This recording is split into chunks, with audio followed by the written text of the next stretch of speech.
You know, a lot of people that rely on the flu shot to ward off flu and cold symptoms at this time of the year.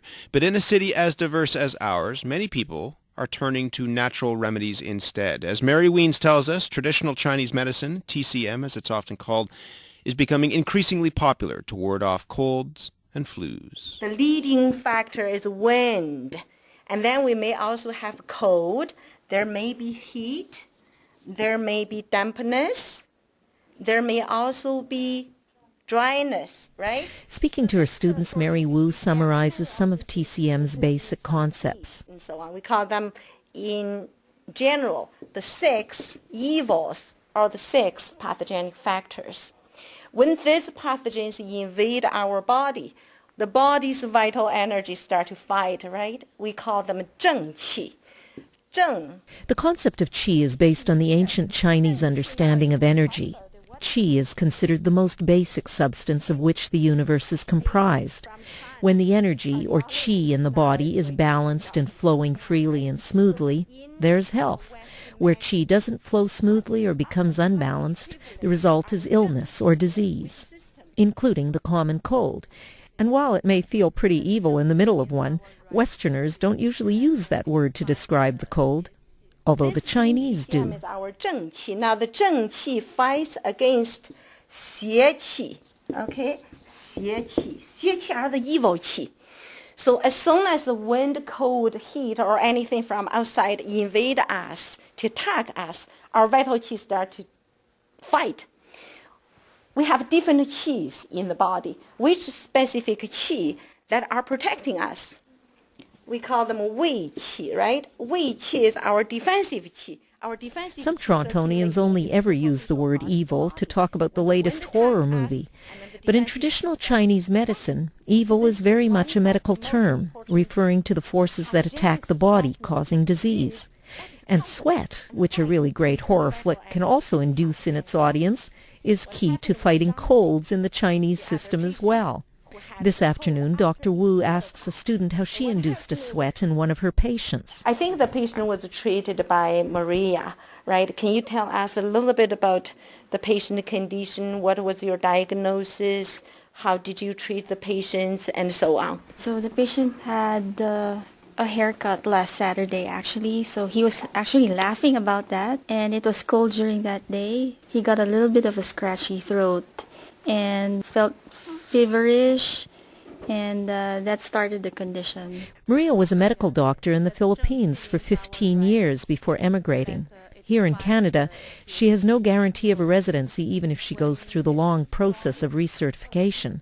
So instead, she's training to become a TCM doctor. And so I treated him with acupuncture. I gave him acupuncture points like LI4, Lung 7, Sanshao 5, GB20, spleen 6, stomach 36 as well. And he went into profuse sweating. He told me that this morning. He sweat a lot, and that gave him a very good feeling. He felt better. And I also would like to talk to Amy. Amy here has been our patient for many years, okay, a few years already. From time to time, she catches cold and so on. So whenever she catches cold, we have to help her, right? Last time, I think, was Ken and Catherine, you treated her. It's really funny because something simple as just sweating. But with their treatment, they practically made me sweat the cold out, like the pathogen out. So that was pretty much a healing process. I mean, I'm not too sure how this works, but Amy, like many of Dr. Wu's patients, first came to her clinic because of a chronic illness that evaded diagnosis or relief through Western medicine. She came here with severe digestive system disorders here, had severe nausea, was unable to eat. She was so slim and so weak. And she was also go in and out of emergency. So with the treatment, her condition got better and better. However, because her constitution is still weak, right? Her vital qi is weak, and therefore she's still so susceptible to colds and flus whenever she gets in. You know what? It was a combination. It's the positivity of the practitioners. The acupuncture, to me, the first time felt so good to get physically. You know what I mean? There was positivity even in my mind. I'm like, oh my God, I'm going to get through this, because I actually felt that there's a chance that I might die. TCM is still far from integrated into our Western system, but there are signs it's moving there. Ontario proclaimed the TCM Act last spring, formally regulating the profession. More than 2,000 practitioners have registered with the college that oversees TCM in Ontario.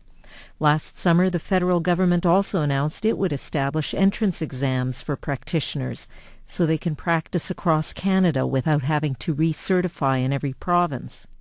As for Dr. Wu, she easily blends East and West, weaving the language of both in her lecture. So we sweat it out. We promote diaphoresis. That's our medical terminology, right?